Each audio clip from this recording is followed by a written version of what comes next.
If you like our video, click the subscribe button to subscribe to our channel and get easy access to new content.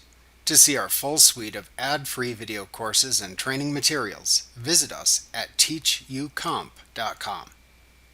The next report that you will learn to create is the Client Ledger Report. This report will allow you to view the individual transactions that have been attributed to the Client Trust Liabilities account. Within this report, the source name column shown will be the payee field for checks written and will be blank for deposited amounts received.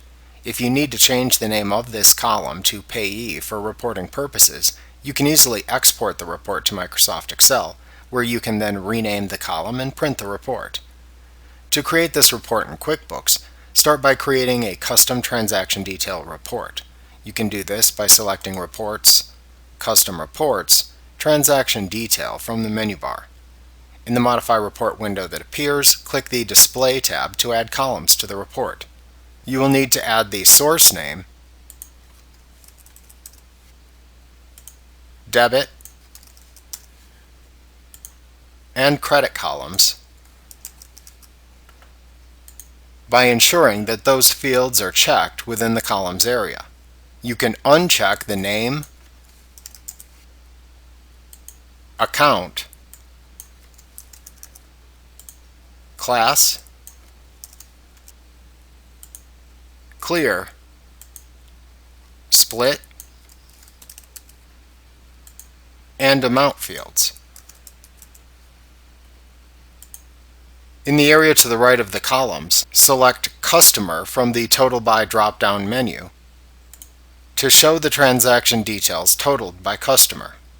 In the Report Date Range section at the top of the tab, use the Dates drop-down to select All. Next, click the Filters tab to filter the report. Select the Account filter and then use the drop-down to select the Client Trust Liabilities account. You can then click to the Header and Footer tab and type Client Trust Account Liabilities Ledger into the report title field.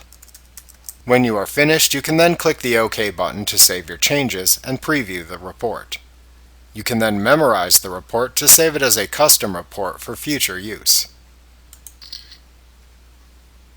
Remember to click the subscribe button to see more of our videos. Get ad-free courses at teachucomp.com.